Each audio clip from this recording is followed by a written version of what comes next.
Hello students, आज हम start कर रहे हैं अपना नया chapter that is current electricity. कौन सा चैप्टर? Current electricity. बहुत अच्छा, नाम के ऊपर से आपको तो पता चल गया होगा कि हम इस चैप्टर में क्या पढ़ने वाले हैं, करंट के बारे में। बहुत ही अच्छा। तो जब करंट के बारे में पढ़ना हो तो पहले हम जैसे हर चैप्टर में जो चैप्टर पढ़ना है उसका बेसिक पहले जान लेते हैं, उसी तरह से इस चैप्टर का भी बेसिक जान लेंगे जिससे कि पूरा चैप्टर आसानी से समझ आ जाए। क्लियर? तो करंट इलेक्ट्रिसिटी में बेसिक बातें होंगी। पहले चार्ज की। किसकी बात होगी भाई? चार्ज की। चार्ज को आप अच्छी तरीके से जानते हो, दो प्रकार के चार्ज आते हैं भाई, positive charge, negative charge. Clear? तो चार्ज के पास तीन पोजीशन होती है। कितनी पोजीशन होती है भाई? तीन पोजीशन। सबसे पहली पोजीशन चार्ज की क्या होती है? अपने पढ़े हुए हैं फर्स्ट चैप्टर में, दैट इज रेस्ट। जब चार्ज मूव नहीं करता होता, एक पोजीशन पे पड़ा होता है, तब वो रेस्ट की पोजीशन पे है, ऐसा बोलते हैं अपने। क्लियर? तब उसके साथ जो भी फंडा रिलेटेड होते हैं उसको बोला जाता है इलेक्ट्रोस्टैटिक्स। क्लियर? वो सब फंडे कहाँ पे पढ़ने आएंगे? इलेक्ट्रोस्टैटिक्स में। क्लियर? दूसरी बात आती है, आपको पता चल गया होगा कि एक बार रेस्ट पे है तो अब मूव कर रहा है। क्लियर? तो मूव कर रहा है तो उसके अंदर दो और कंडीशन आएगी। ठीक है? तो मूविंग चार्ज, अब उसके अंदर है दो कंडीशन। उसमें से पहली कंडीशन है दैट इज कांस्टेंट वेलोसिटी। क्या है? Constant velocity. पहली कंडीशन है उसमें कांस्टेंट वेलोसिटी। जब चार्ज कोई कांस्टेंट वेलोसिटी से चलने लगता है तब उसके साथ जो भी फंडा रिलेटेड होता है वो पढ़ना होता है मैग्नेटिज्म का। क्या? मैग्नेटिज्म का। तो हमारा जो करंट है वो फंडा है मैग्नेटिज्म का। किसका फंडा है भाई? मैग्नेटिज्म का। ठीक है। अब दूसरी कंडीशन यहाँ पे क्या होगी? अब कांस्टेंट वेलोसिटी है एक बार, तो दूसरी बार क्या आ सकता है? Variable velocity. बहुत अच्छा, दूसरी बार आएगा वेरिएबल वेलोसिटी। ठीक है, लिखने की जल्दबाजी मत करना, मैं आपको टाइम दूंगा, आप स्क्रीनशॉट ले लेना, बाद में लिख सकते हैं। क्लियर? ओके। तो constant velocity and variable velocity. Variable velocity मतलब या फिर वेलोसिटी इंक्रीज हो रही है या फिर वेलोसिटी डिक्रीज हो रही है। ओके। अगर increasing velocity that is acceleration, and अगर डिक्रीजिंग वेलोसिटी तो रिटार्डेशन। बहुत अच्छा। जब चार्ज पागल हो जाता है, एक्सेलरेट करने लगता है या फिर रिटार्ड करने लगता है, तो उसके साथ जो भी फंडा रिलेटेड होते हैं वो सब आते हैं इलेक्ट्रोमैग्नेटिक वेव्स में। क्लियर? लाइट्स एंड एक्सरे जो इलेक्ट्रोमैग्नेटिक वेव्स के एग्जांपल है। ठीक है? तो अपना जो करंट है वो कौन सा फंडा है? कांस्टेंट वेलोसिटी वाला। ठीक है। तो जब आप छोटे थे तब आपने एक डेफिनेशन पढ़ी थी। क्या पढ़ा था? एक डेफिनेशन पढ़ी थी करंट की, that is flow of charges. क्या पढ़ा था? Flow of charges. पर ये जो छोटे थे तब के लिए बहुत अच्छी है, अब इसको बहुत इलेबरेट करना पड़ेगा, मतलब इसमें कुछ चेंज करने पड़ेंगे। सिर्फ फ्लो ऑफ चार्जेस से काम चलता नहीं है, अब इसके अंदर एक टर्म ऐड करना पड़ेगा। क्या? Rate of flow of charge. अब सर रेट क्यों लगाया? रेट क्यों लगाया? ध्यान से देख, अगर इसको तू कैलकुलेटिवली मतलब इक्वेशनली कन्वर्ट करे तो क्या हो जाएगा? करंट को आई बोलते हैं, rate of flow of charge D Q by D T. Clear? इसको तो कंसिडर कर ले इंस्टेंटेनियस, ये वाली कहानी तुझे पता है। Clear? Instantaneous velocity, instantaneous speed, ये सब तूने ऑलरेडी 11th स्टैंडर्ड में पढ़ा है। ठीक है। अब मुझे एवरेज निकालना, तो क्या लिखूं? बहुत अच्छा, delta Q upon delta T. Clear? Okay. तो ये रेट क्यों लगाना पड़ा? टाइम रेट क्यों लेना पड़ा? ऐसे नॉर्मल नहीं बोल सकते सर कि भाई चलो 5-4 चला तो 5 एम्पियर करंट, ऐसा नहीं हो सकता। क्लियर? टाइम का बहुत इंपॉर्टेंट है। दो एग्जांपल ले लेते हैं। दो स्टूडेंट है अपने पास, देखो दो स्टूडेंट है, इसको मैंने बोला कि तू 2 कूलम चार्ज 100 सेकंड में पास कर। इसको मैंने बोला कि तू तेरे अंदर से 2 कूलम चार्ज 100 सेकंड में पास कर। तो इसके लिए करंट क्या बन जाएगा? I equals to charge upon time, तो 2/100 एंड दैट इज 0.02। क्लियर? अब इसके लिए इसको मैंने ऐसा बोला कि तू भी 2 कूलम चार्ज पास कर। कितना? 2 कूलम चार्ज पास कर, पर वो 0.01 सेकंड में। कितने सेकंड में? 0.01 सेकंड में। तो इसके लिए चार्ज क्या बनेगा? आई इक्वल्स टू 2/0.01। तो करंट क्या बना? कितना करंट बना? 200 एम्पियर। मतलब ये जो क्षण था उसकी जीवन का आखिरी क्षण होगा। क्लियर? कोई बात नहीं। तो यहां पर आपको पता चला कि टाइम क्यों इंपॉर्टेंट रहा। क्लियर? ठीक है। इसके ऊपर से इसका यूनिट देखो क्या बनता है। चार्ज का यूनिट होगा कूलम, टाइम का होगा सेकंड, कूलम पर सेकंड, और इसको एसआई में बोला जाता है एम्पियर। क्या बोला जाएगा? एम्पियर। पता चला? बहुत अच्छा। तो ये सब एम्पियर का यूनिट बनेगा। ठीक है। अब आगे चलते हैं। तो करंट के बारे में इतनी कहानी तो हमको पता चल गई, ये आपको बहुत अच्छे से याद रखना पड़ेगा। That is I equal to dq by dt, current I equal to dq by dt, charge upon time. Clear. अब ध्यान से, अब मुझे ये बताओ कि क्या ये करंट स्केलर है या वेक्टर। ठीक है, ये वाला क्वेश्चन एक बार कॉम्पिटिटिव में पूछा गया कि which type of quantity is current, scalar, vector या फिर समथिंग समथिंग। क्लियर। तो इसको समझने के लिए मैं आपको एक एग्जांपल देता हूं, एंड दैट इज, देखिए यहां से चला 2 एम्पियर, यहां से चला 3 एम्पियर, यहां से चला 5 एम्पियर। क्लियर। 2, 3 एंड 5, सही है। यहां से 2 है, यहां से 3 आया, तो कंबाइन होकर 5 निकलेगा बाहर, ये तो आपको पता था। तो आपने क्या करा, सिंपली एडिशन कर लिया, 2 एम्पियर प्लस 3 एम्पियर 5 एम्पियर। मतलब आपको इसने कैसे ऐड करा, स्केलर की तरह से। क्लियर। स्केलर में ऐसा ही होता है, आपको पता है, 2 + 3 5 हो जाएगा। ठीक है, एक दूसरा एग्जांपल लेते हैं।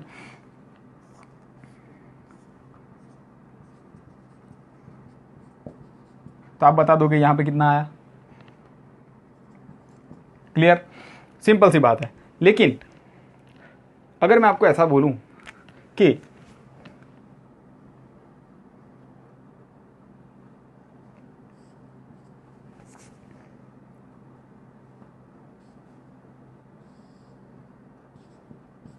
यहां पे करंट बताओ, तो आप कंफ्यूज हो गए, सर यहाँ पे डायरेक्शन नहीं है तो पता नहीं चलेगा।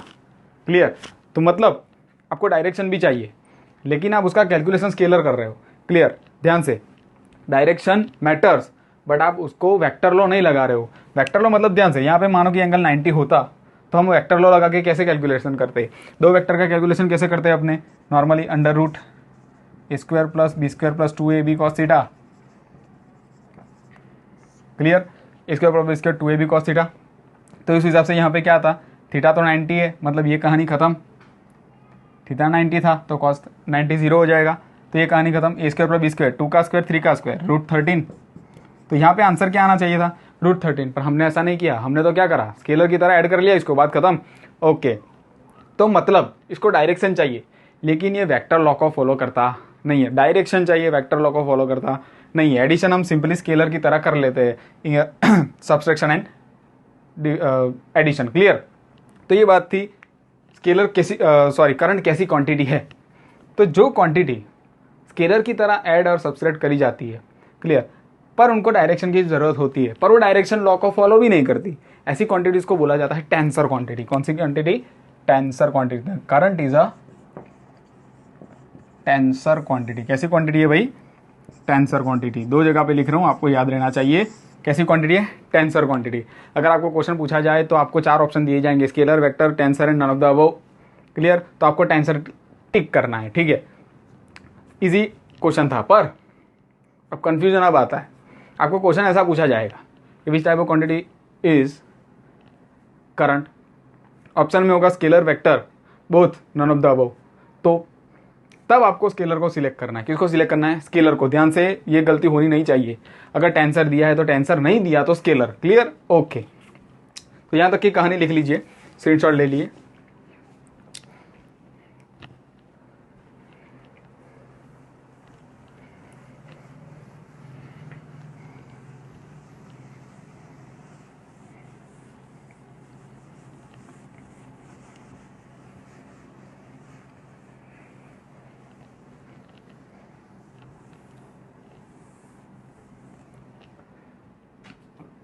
ओके, अब आगे बढ़ते हैं कहानी करंट की।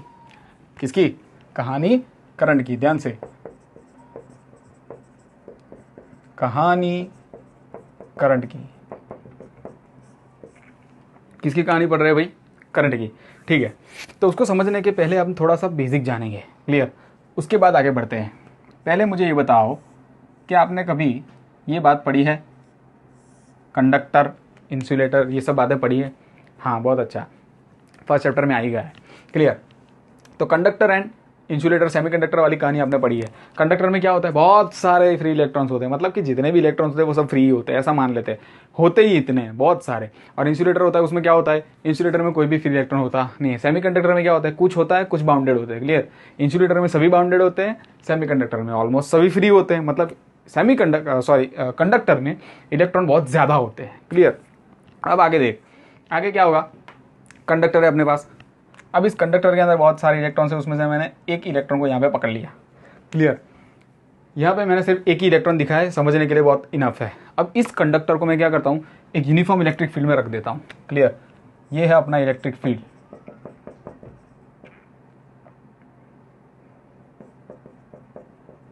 क्लियर, इस डायरेक्शन में है अपना इलेक्ट्रिक फील्ड। एक इलेक्ट्रिक फील्ड लगाया, उसके अंदर मैंने इस कंडक्टर को रख दिया। क्लियर, अपने को पता है कि इस कंडक्टर के अंदर बहुत सारे इलेक्ट्रॉन्स हैं। क्लियर, तो अपने ने ये चीज़ पढ़ी थी इलेक्ट्रिक फील्ड जब पढ़ा था तब, कि इलेक्ट्रिक फील्ड में जब भी कोई इलेक्ट्रॉन होता है तो उसके ऊपर एक फोर्स लगता है। क्लियर, तो इस इलेक्ट्रॉन के ऊपर भी एक फोर्स लग रहा होगा जो होगा E × E। क्लियर है, हाँ, और उसकी डायरेक्शन, अगर इलेक्ट्रॉन है तो उसकी डायरेक्शन होगी अपोजिट टू इलेक्ट्रिक फील्ड, मतलब ये इलेक्ट्रॉन के ऊपर इस तरफ फोर्स लग रहा है। क्लियर, अगर इस कंडक्टर के अंदर कुछ पॉजिटिव चार्जेस भी हुए, क्या हुआ है, कुछ पॉजिटिव चार्जेस भी हुए, तो उसके ऊपर कहाँ पे फोर्स लगेगा, मानो कि एक पॉजिटिव चार्ज भी था अपने पास। क्लियर, तो उसके ऊपर फोर्स कहाँ पे लगेगा, ये वाली डायरेक्शन में। क्लियर होंगे तो जब इसको कंडक्टर को इलेक्ट्रिक फील्ड के अंदर रखा गया तब क्या हुआ, जो भी इलेक्ट्रॉन इसके अंदर प्रेजेंट थे, फ्री इलेक्ट्रॉन्स, उनके ऊपर ये इलेक्ट्रिक फील्ड की वजह से फोर्स लगा। वो फोर्स लगने की वजह से ये सब इलेक्ट्रॉन्स यहाँ पे एक्यूमुलेट हो गए। क्या हो गए, एक जगह पे एक्यूमुलेट हो गए। अगर जो पॉजिटिव चार्जेस रहे होंगे वो यहाँ पे आ गए होंगे पर बहुत ही कम। क्लियर, उनका कुछ इतना सिग्निफिकेंस रहेगा नहीं, वो इतना इन्फ्लुएंस करते नहीं है। ध्यान से, नेगेटिव चार्जेस अभी एक तरफ आ गए। क्लियर, तो अब हुआ ऐसा कि ये जो इलेक्ट्रॉन सभी एक जगह पे आ गए थे, उन्होंने अपना खुद का इलेक्ट्रिक फील्ड बना लिया। क्या बना लिया, अपना खुद का इलेक्ट्रिक फील्ड बना लिया। अब उन लोगों ने जो अपना खुद का इलेक्ट्रिक फील्ड बनाया था उसको बोला जाता है इंड्यूस्ड इलेक्ट्रिक फील्ड। क्या बोला गया, इंड्यूस्ड इलेक्ट्रिक फील्ड। और ये इलेक्ट्रिक फील्ड जो होता है वो opposite to external electric field होता है। क्या होता है, opposite to external electric field. Clear, तो ये कहानी तब तक चलती रहती है, ये एक्यूमुलेशन ऑफ चार्ज तब तक चलता रहता है जब तक कंडक्टर के अंदर इलेक्ट्रिक फील्ड जीरो ना हो जाए।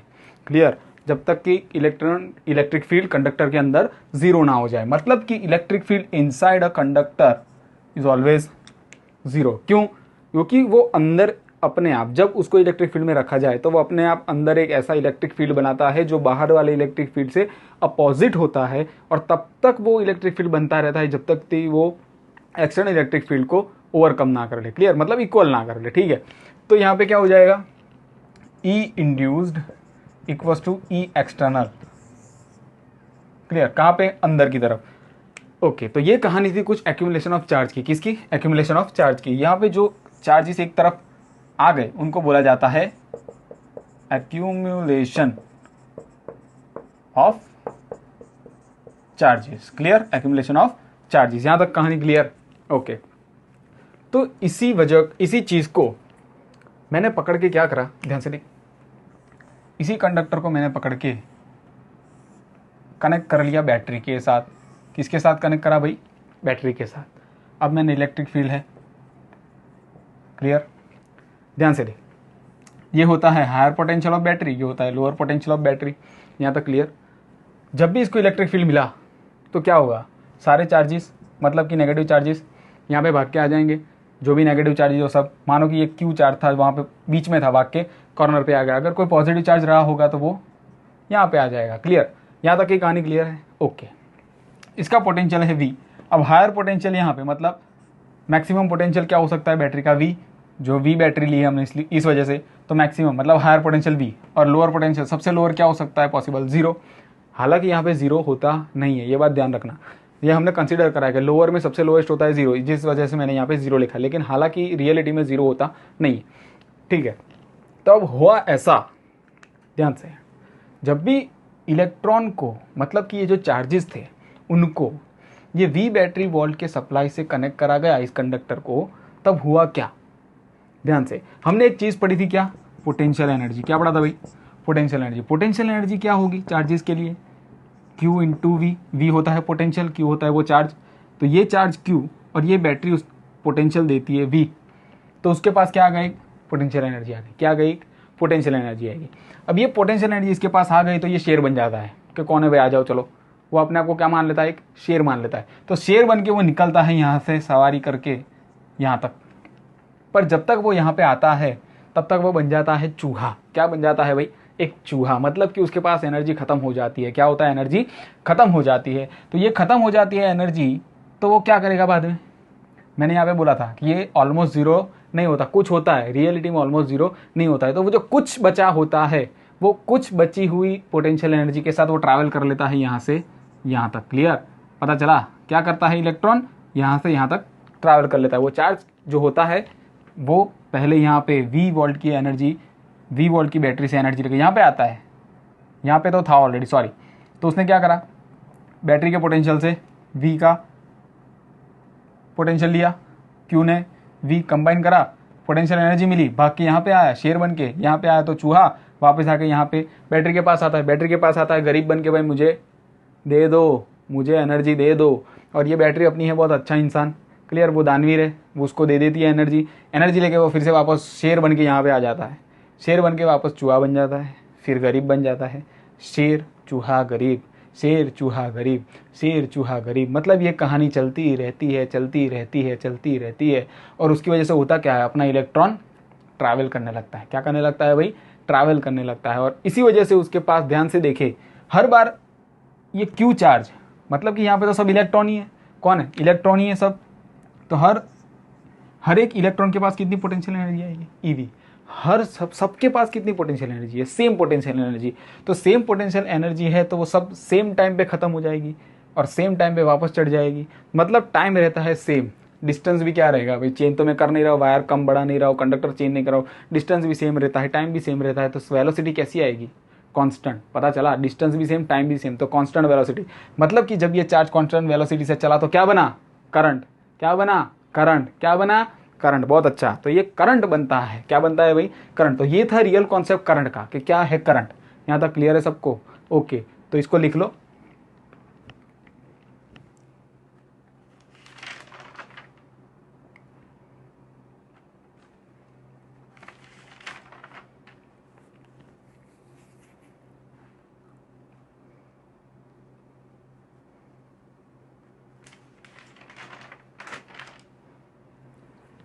ओके, करंट की कहानी में आपको पता चल गया करंट कैसे फ्लो करता है। ठीक है, अब देखते हैं कि ये करंट तो सर आपने सिखा दिया कि ऐसे फ्लो होता है, पर उसकी वैल्यू? सर उसकी वैल्यू सिखाता हूँ।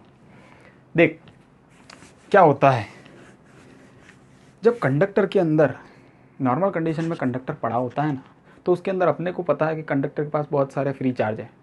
तो वो फ्री चार्ज क्या एक जगह पे बैठे रहते हैं? नहीं, उसके अंदर बहुत सारे फ्री चार्ज है, एक दूसरे को टक्कर मारते रहते हैं। इन कैलकुलेट नहीं कर सकता, तो इतनी सारी कोलिजन हो रही है। क्लियर? इतनी सारी कोलिजन हो रही है। क्लियर? तो ऐसा मैंने एक चार्ज पकड़ लिया, ये था अपना वो चार्ज, कंडक्टर के अंदर जो इलेक्ट्रॉन पड़ा था वो मैंने पकड़ लिया। क्लियर? वो चार्ज यहाँ पे है, पहले यहाँ से उसने शुरुआत करी। वो बेचारा नया नया आया था कॉलेज में, यहाँ पे पढ़ा था, बाकी सब लड़कों ने उसके साथ रैगिंग कर लिया, ऐसा समझ ले। सबने उसको धक्का मारना शुरू कर दिया। तो पहले उसको टक्कर लगी, वो यहाँ से यहाँ आया, यहाँ से यहाँ आया, यहाँ से फिर यहाँ गया, यहाँ से फिर यहाँ आया, यहाँ से फिर यहाँ, और वापस अपनी जगह पे। क्लियर? यहाँ पे पता चला इलेक्ट्रॉन ने क्या करा, कोलिजन खाते खाते खाते खाते हुए एक पाथ डिफाइन कर लिया। यहाँ गया, यहाँ गया, यहाँ गया, यहाँ गया, यहाँ गया, और वापस अपनी जगह पे आ गया। यहाँ तक क्लियर है? यहाँ तक क्लियर है? उसके साथ बहुत सारी कोलिजन हो रही थी, वो एक जगह से निकला, उसके साथ इतनी सारी कोलिजन हुई कि उसके बाद वो वापस अपनी जगह पे आ गया। यहाँ तक क्लियर है? अच्छा, तो मुझे ये बताओ कि इस टाइम पे इसके पास वेलोसिटी क्या रही होगी?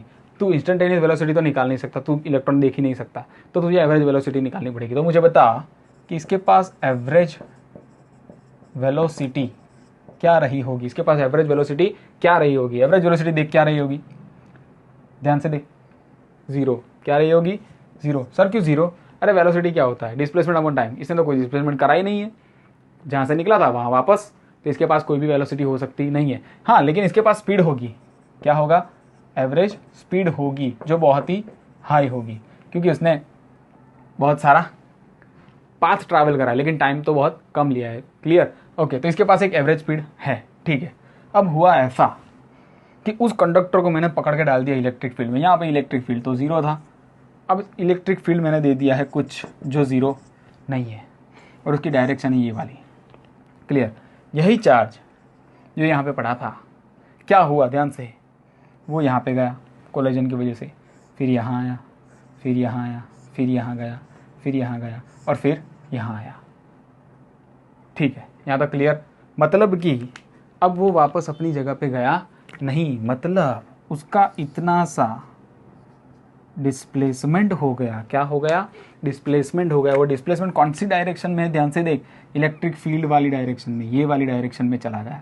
यहाँ था, यहाँ आ गया, मतलब डायरेक्शन तुझे पता चली। इलेक्ट्रिक फील्ड जहाँ पे लगा उसी डायरेक्शन में उसका थोड़ा सा डिस्प्लेसमेंट आता है टक्कर खाने के बाद, कोलिजन्स के बाद। क्लियर? समझिए कहानी, कहाँ गया था? यहाँ, यहाँ, यहाँ, यहाँ, यहाँ और फिर यहाँ। क्लियर? मतलब वो अपनी पोजीशन पे वापस आया नहीं। कब? जब इलेक्ट्रिक फील्ड अप्लाई करा गया तब वो अपनी पोजीशन पे वापस आता नहीं। क्लियर? वो कुछ डिस्प्लेस हो जाता है, अपनी ओरिजिनल पोजीशन से कुछ डिस्प्लेस हो जाता है। ठीक है, तो अब यहाँ पे तुझे एक बात जाननी पड़ेगी। क्या क्या इस टाइम पे यहाँ पे ये वाले केस में उसकी जो एवरेज वेलोसिटी थी वो ज़ीरो है?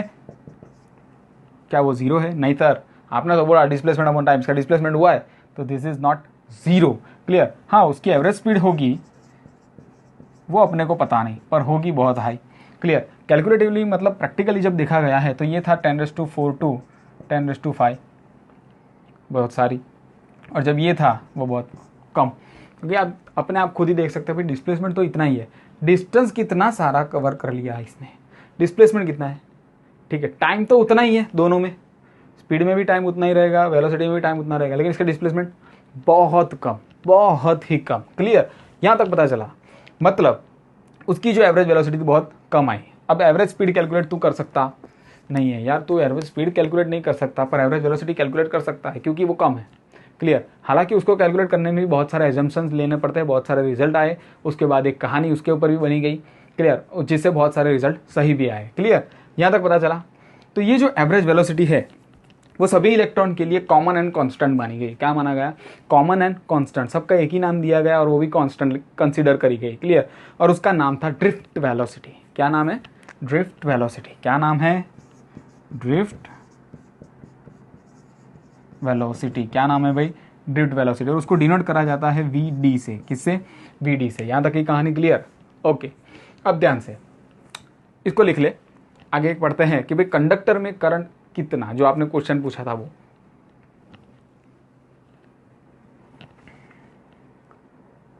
स्क्रीनशॉट ले ले, बाद में लिख ले।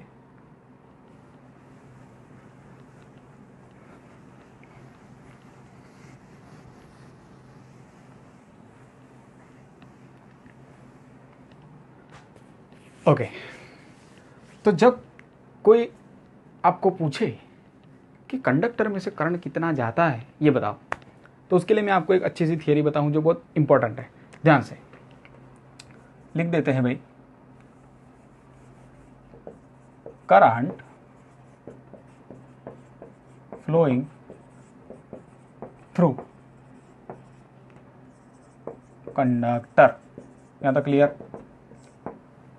यहां तक क्लियर है? ओके, तो ड्रिफ्ट वेलोसिटी यहां पे तुमने निकालनी है।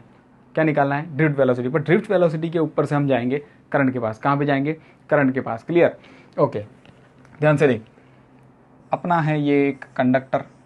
कौन है? कंडक्टर। ओके, इसको कनेक्ट कर लिया हमने बैटरी, वी पोटेंशियल की बैटरी के साथ। ये उसका हायर पोटेंशियल, ये उसका लोअर पोटेंशियल। ओके, इसका क्रॉस सेक्शन एरिया हमने ले लिया है A। क्या है ये? Cross section area. क्लियर? कितना है? A। ओके, अब एक बात है, कंडक्टर है, इलेक्ट्रॉन्स तो लॉट्स ऑफ इलेक्ट्रॉन्स होंगे वहाँ पे। क्लियर? तो तू सभी इलेक्ट्रॉन्स का तो निकाल नहीं सकता, तुझे ये भी नहीं पता कि कंडक्टर की किस पार्ट में कितने इलेक्ट्रॉन है। क्लियर? ये तू बता सकता नहीं, और ऊपर से वो रैंडम मोशन भी कर रहे हैं। मतलब जब तू कैलकुलेट करने जाएगा और फिर बाद में जब फिर से दोबारा रीडिंग लेने जाएगा तो वो वहाँ पे होगा भी नहीं, और या फिर दूसरे बहुत आ चुके होंगे, तो तेरा नंबर ऑफ इलेक्ट्रॉन्स रॉन्ग आएगा, नंबर ऑफ चार्जेस रॉन्ग आएगा। तो उस वजह से मैंने कॉमन टर्म ले लिया। क्या ले लिया? एक कॉमन टर्म ले लिया है, n equals to number of charge charge carriers मतलब जो चार्ज लेकर जा रहे हैं वो, हमारे केस में इलेक्ट्रॉनिक मैंने जनरली लिखा है, charge number of charge carriers flowing, अपने पासिंग लिखते हैं, passing through unit volume, clear, number of charge carriers passing through unit volume, इसके ऊपर से अपने को बहुत इजी कैलकुलेशन हो जाएगा, ठीक है। ओके, अब मैं क्या करता हूँ, ये दो सेगमेंट ले लेता हूँ, यहाँ से यहाँ तक का, क्लियर, ओके। तो यहाँ पे जो भी इलेक्ट्रॉन्स रहे होंगे, बहुत सारे होंगे, मैं इतना ही दिखा है, बहुत सारे इलेक्ट्रॉन्स रहे होंगे, उन सभी की स्पीड क्या रही होगी, या आई मीन सॉरी वेलोसिटी क्या रही होगी। सर अभी तो आपने सिखाया कि जो भी इलेक्ट्रॉन्स होंगे उन सबकी कॉमन कांस्टेंट एक ही velocity, drift velocity, clear, okay, बहुत बढ़िया। तो वो ड्रिफ्ट वेलोसिटी से, वीडी ड्रिफ्ट वेलोसिटी से यहाँ तक आए, ऐसा मानो ये सेगमेंट से यहाँ तक आए, क्लियर, तो उसको टाइम लगा है dt, कितना टाइम लगा है भाई, dt, अच्छा dt टाइम लगा, स्पीड ड्रिफ्ट वेलोसिटी vd, तो डिस्टेंस कितना कवर करा होगा यहाँ से यहाँ तक का, माना कि वो डिस्टेंस x है, तो क्या हो जाएगा, ड्रिफ्ट वेलोसिटी vd बराबर x upon dt time, clear, तो वो डिस्टेंस कितना मिला तुमको, x equals to vd times dt, यहाँ तक क्लियर, ओके। अब मैं इस सेगमेंट से यहाँ के सेगमेंट तक कितने इलेक्ट्रॉन पास हुए वो निकाल लूँ तो मुझे करंट मिल जाएगा इस कंडक्टर में से निकलने वाला, क्लियर है यहाँ तक, ओके। देख कैसे, अब ये जो पर्टिकुलर सेगमेंट यहाँ से यहाँ तक का था उसका मैं वॉल्यूम निकाल लूँ, यहाँ से यहाँ तक का वॉल्यूम ऑफ सेगमेंट टेकन कितना होगा, ध्यान से देख, क्रॉस सेक्शन एरिया ए तेरे पास है और तेरे पास ये लेंथ भी है, तो डायरेक्टली तो लिख सकता है a इंटू एक्स, तो तेरा वॉल्यूम कितना आया, a into x equals to, तूने ऑलरेडी डिराइव किया हुआ है v D times D t, तो v D times D T, यहाँ तक की बात क्लियर, ओके। अब यहाँ पे क्या था, n equals to what, number of charge carriers passing through unit volume, अपने पास इतना वॉल्यूम है, अब वो ट्रिपलेट लगाएंगे क्या होता है, देख वॉल्यूम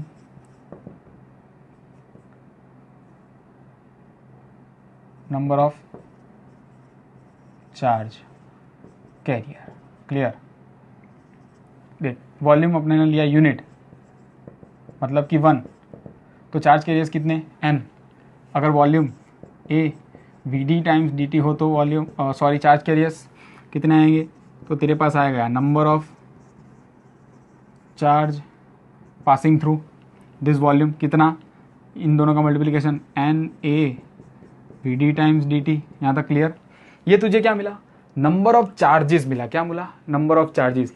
अब तुझे पता है तेरे पास नंबर हो तो तू अमाउंट ऑफ चार्ज निकाल सकता है, क्या निकाल सकता है, amount of charge, Q equals to N E quantization of charge के ऊपर से। So now according to Q equals to N E, क्या क्यू इक्वल्स टू एनी के ऊपर से अमाउंट ऑफ चार्ज, क्या अमाउंट ऑफ चार्ज, क्या करेंगे, ये नंबर है तुम्हारे पास टोटल चार्ज, इसके साथ ई का मल्टीप्लिकेशन कर दे तो आसानी से तू निकाल सकता है, क्या हो जाएगा, N E A V D times D T,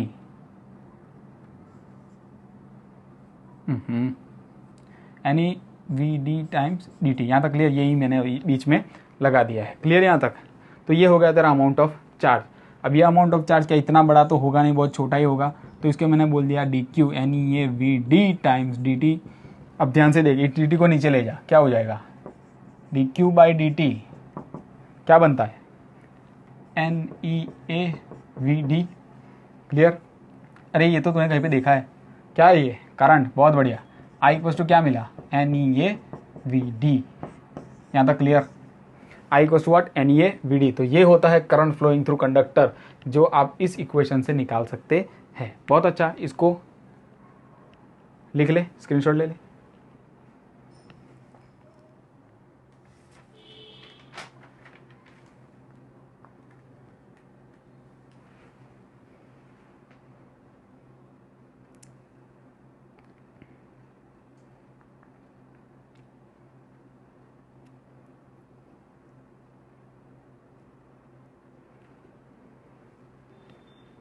okay,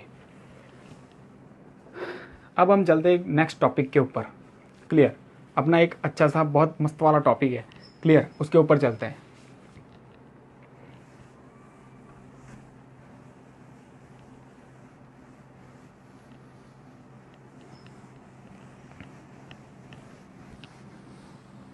अपना जो अब ये टॉपिक है वो बहुत इंपॉर्टेंट है, ध्यान से इसके साथ रिलेट करता है। क्लियर, ध्यान से। अब आपने पढ़ा कि भाई चार्जेस के बीच कोलिजन हो रही है। क्लियर, मतलब एक चार्ज था यहाँ पे, चार्ज था यहाँ पे, फर्स्ट कोलिजन उसकी यहाँ पे हुई, उसके बाद वो यहाँ गया, यहाँ पे उसकी सेकंड कोलिजन हुई और वो कहीं और भाग जाता है। क्लियर, कोई चले जाता है। अपने को दूसरी के बाद तीसरी चौथी का कोई काम नहीं है, अपने फर्स्ट और सेकंड पे खेलने वाले हैं। कैसे देख, फर्स्ट पे यहाँ पे था, दूसरी पे यहाँ पे कोलिजन हुआ, मतलब this is the two successive collision, you can say what, to successive collision. अब इन दोनों के बीच का जो डिस्टेंस होता है वो होता है लैम्डा। क्या होता है? Lambda. And that lambda is known as mean free path. And वो क्या होता है? Distance between two successive collision. Clear, distance between two successive collision, यहां तक क्लियर? ओके। अब फर्स्ट से सेकंड कोलिजन तक के बीच का जो टाइम होता है उसे बोला जाता है tau, and that is relaxation time. क्या होता है? Relaxation time. मतलब भाई रिलैक्स कर ले इन दोनों के बीच, वरना दूसरी तीसरी टक्कर होने ही वाली है। क्लियर, और ये होता है, इसको क्या बोलेंगे? Time between two successive collision. यहां तक clear? Time between two successive collision, यहां तक क्लियर है? अच्छा, अब ध्यान से देखें तो ड्रिफ्ट वेलोसिटी अगर मुझे निकालनी हो तो क्या होगा? ये डिस्टेंस, ड्रिफ्ट वेलोसिटी निकालने के लिए ये डिस्टेंस और ये क्या है? टाइम। अपने पास दोनों है, तो ड्रिफ्ट वेलोसिटी यहाँ पे क्या बनेगी? V D equals to lambda upon tau. यहाँ तक क्लियर है? ओके, ठीक है। अब ये जो लैम्डा है, क्या मैं वो निकाल सकता हूँ? S equals to U T plus one half A T square के ऊपर से। ध्यान से, मोशन ही चल रहा है ना, charge is doing a motion, तो मोशन वाला इक्वेशन तो लग ही सकता है। Clear, okay. तो मैं वो वाला इक्वेशन लगाता हूँ, S equals to U T plus one half A T square. क्या भाई? One half A T square. Okay, अब ध्यान से, जब ये इलेक्ट्रॉन चला, क्या हुआ? ये इलेक्ट्रॉन चला, तब सबसे पहली कोलिजन हुई होगी। उससे पहले तो वो क्या था? स्टेडी था। क्या था? स्टेडी। उसको किसी ने टक्कर मारी तब जाके तो वो आगे निकला। क्लियर, तो इनिशियल वेलोसिटी उसकी क्या होनी चाहिए? जीरो। बहुत अच्छा, इनिशियल वेलोसिटी उसकी क्या हो जाएगी? U equals to zero. Clear, अच्छा। अब इसको रखा है तो हमने इलेक्ट्रिक फील्ड में, तो इलेक्ट्रिक फील्ड इस डायरेक्शन में चल रहा है, तो इसके ऊपर एक फोर्स लग रहा होगा। वो फोर्स क्या है? इसके ऊपर हमने एक इलेक्ट्रिक फील्ड लगाई जिसकी डायरेक्शन है ये वाली। क्लियर, अब वो इलेक्ट्रिक फील्ड की वजह से इसके ऊपर फोर्स लग रहा होगा, that force will be what? F equals to e into E. यहाँ तक क्लियर? अच्छा, अपने तरीके से फोर्स क्या लिखते हैं? Mass into acceleration. अच्छा, तो मुझे एक्सेलरेशन चाहिए, यहाँ पे एक्सेलरेशन रखना है, तो मुझे एक्सेलरेशन चाहिए, तो एक्सेलरेशन क्या हो जाएगा? E upon M. यहाँ तक क्लियर? अच्छा, तो ये यू, ये ए और ये टाउ, इन सब की वैल्यू हम अगर अंदर रख दे तो क्या मुझे ये डिस्टेंस लैम्डा मिल जाएगा? क्लियर, ध्यान से देखें, इसके अंदर सभी टर्म्स रखी जाए तो लैम्डा इक्वल्स टू यू तो जीरो, ये टर्म जीरो, हाफ ए की जगह पे टी की जगह पे टाउ का स्क्वायर। यहाँ तक क्लियर है? सबको पता चला? हाँ के ना? Clear, okay. अब e one half e square upon M into tau square, यहाँ तक तो क्लियर है? सबको पता चला? ओके। अब वी डी क्या है अपनी? वी डी के अंदर इस लैम्बडा की वैल्यू अप्लाई कर देते हैं। वी डी इक्वल्स टू क्या होगा? लैम्बडा अपन टाउ, तो लैम्बडा की वैल्यू लिख ले वन हाफ ई upon M into tau square. यहाँ तक क्लियर है? ओके, तो ये वैल्यू के अंदर हमने लैम्बडा की वैल्यू अप्लाई करी है, एक एक मर जाएगा, बचेगा क्या? तेरी ड्रिफ्ट वेलोसिटी क्या आई? यहाँ तक क्लियर? ओके, तो तेरी ड्रिफ्ट वेलोसिटी वी डी आती है इतनी। क्लियर है? ओके, अब ध्यान से, करंट की इक्वेशन है हमारी I equals to n E V d A. Clear है?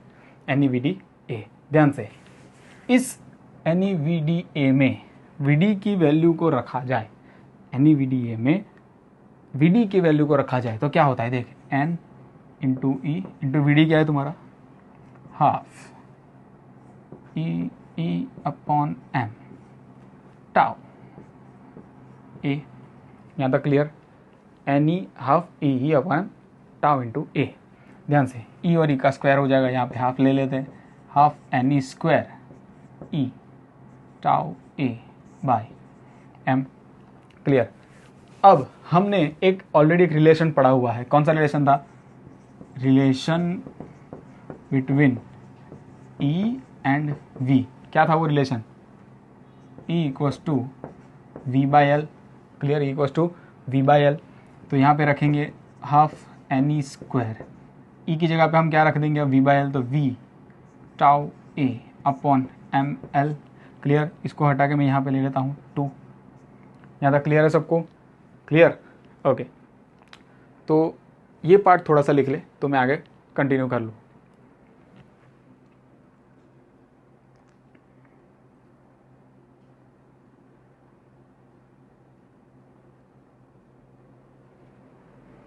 ओके,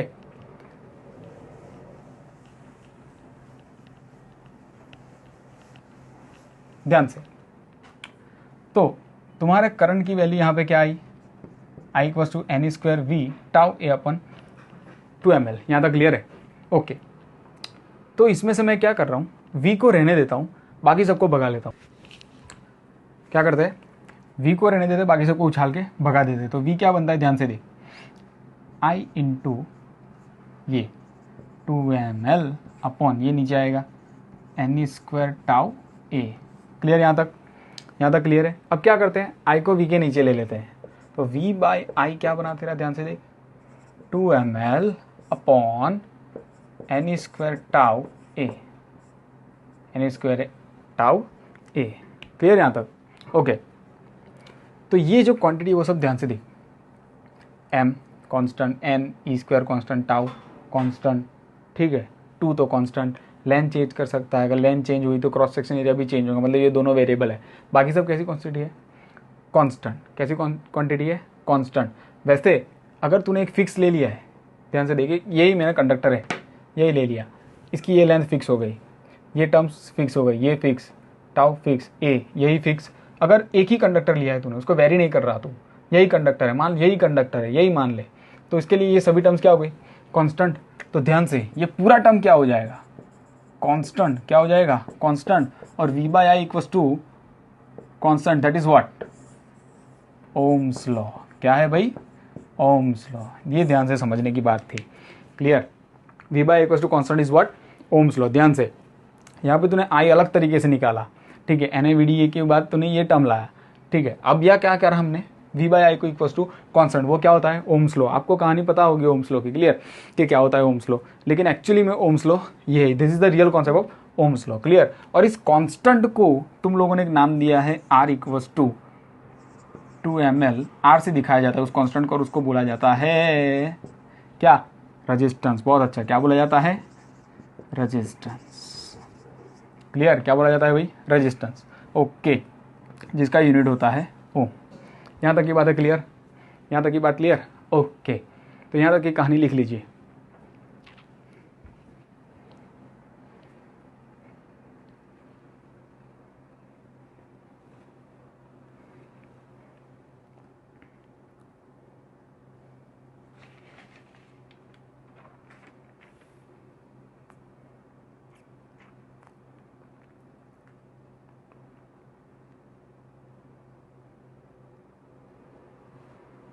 ओके,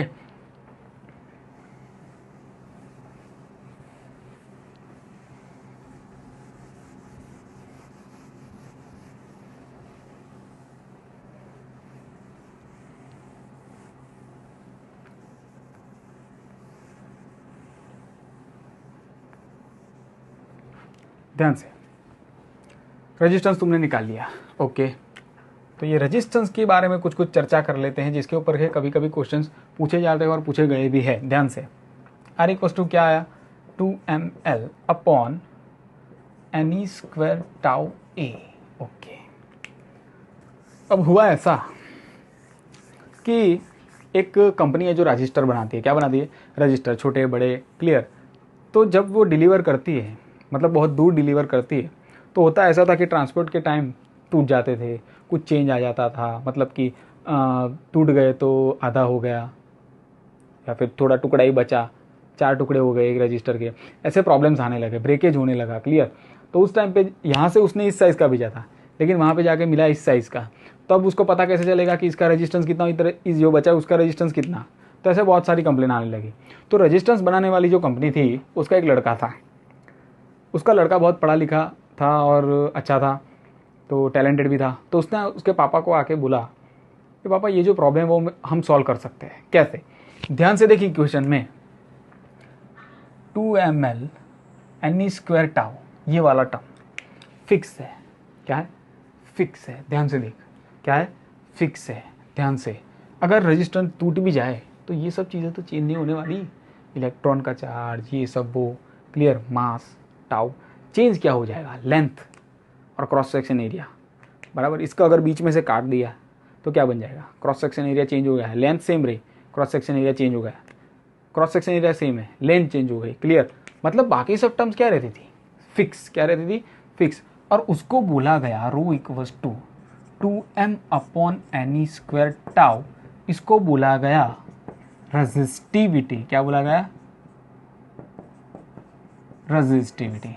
मतलब उस मैन्युफैक्चरर को क्या करा उसने, उसके जो भी बॉक्स बनाता था उसके ऊपर इस रेजिस्टिविटी की वैल्यू दे देता था। क्लियर। अब वो बीच में से टूट जाए तो वो क्या कर लेगा? एल और ए का कैलकुलेशन करके आसानी से जो बचा पार्ट है उसका रेजिस्टेंस निकाल लेगा। क्लियर है। तो इससे कहानी सिंपल हो गई, कैलकुलेशन भी सिंपल हो गई और कहानी सिंपल हो गई और बात खत्म हो गई। क्लियर। तो ये बन गया क्या? रेजिस्टिविटी। तो अब ये तुम्हारा आर क्या बना भाई? रो एल बाय आर की वैल्यू क्या आई? रो एल बाय ए। बहुत अच्छा। अब देख ध्यान से, आर का यूनिट ओम। क्लियर। तो अगर मुझे रो का यूनिट निकालना है तो क्या करना पड़ेगा? Rho equals to R A by L. Clear. तो आर मतलब ओम, ए मतलब मीटर स्क्वायर और नीचे एम। तो रजिस्टिविटी का यूनिट क्या बना? ओम मीटर। क्लियर। यहाँ तक क्लियर है? अच्छा, इसके साथ दो और क्वांटिटी मार्केट में आ जाती है। कौन सी देख ले। The reciprocal of resistance. क्या? Reciprocal of resistance which is known as G, it is conductance. क्या है भाई? कंडक्टेंस। अब रेजिस्टेंस का यूनिट है ओहम, तो इसका यूनिट बन जाता है मोहो। क्या बन जाता है भाई? मोहो। ऐसा ही बोलते हैं हाँ इसको। क्लियर। उल्टा सिंपल।